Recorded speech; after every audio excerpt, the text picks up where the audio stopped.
বন্ধুরা এই মুহূর্তে এই যশোরের সুন্দর একটি গ্রামের ভেতর দিয়ে যাচ্ছিলাম। হঠাৎ করে রাস্তায় খেজুরের রস এবং তালের রস দেখলাম, তাই এখানে একটু থামলাম। চিন্তা করলাম একটু খেজুরের রস খেয়ে যাই। এই যে তালের রস খেয়ে যাই। এই যে আমার হাতে হচ্ছে তালের রস, এই যে ওই পাশে হচ্ছে গাছটা একটু দেখা হচ্ছে। আর এই যে আপনাদের একটু নেন ভাই,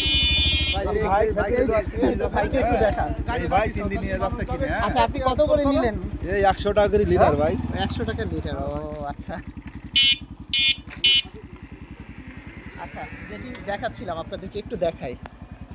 ওই যে দেখেন তালের হাড়ি গাছের মধ্যে বেঁধেছে।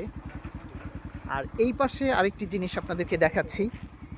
এই যে দেখেন খেজুরের রস পাওয়া যাচ্ছে, একদম সুরক্ষিত। আমরা তো অনেকে চিন্তা করি যে খেজুরের রসে বাদুর টাদুর খাওয়ার কারণে অনেক সময় বিভিন্ন ধরনের জাম থাকে, কিন্তু এটা যেভাবে এই পাতা হয়েছে এই ঘটিটা একদম সুরক্ষিত, খেতে পারবেন আপনারা চাইলে। আচ্ছা আমরা জানবো যে এই লোকেশনে এসে কিভাবে এখান থেকে খেজুরের রস বা তালের রস নেওয়া যাবে।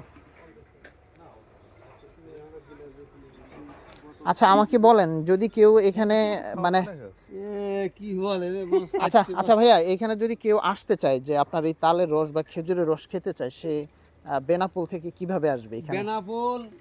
বেনাপোলের থেকে বলবে বালির গর্তই যাবো আমি। বালির ওই যে খড়িডাঙ্গা রাস্তা, বালির গর্তর কিনে যাবো। যে কোনো বাইক ভ্যান নিয়ে চলে আসবে।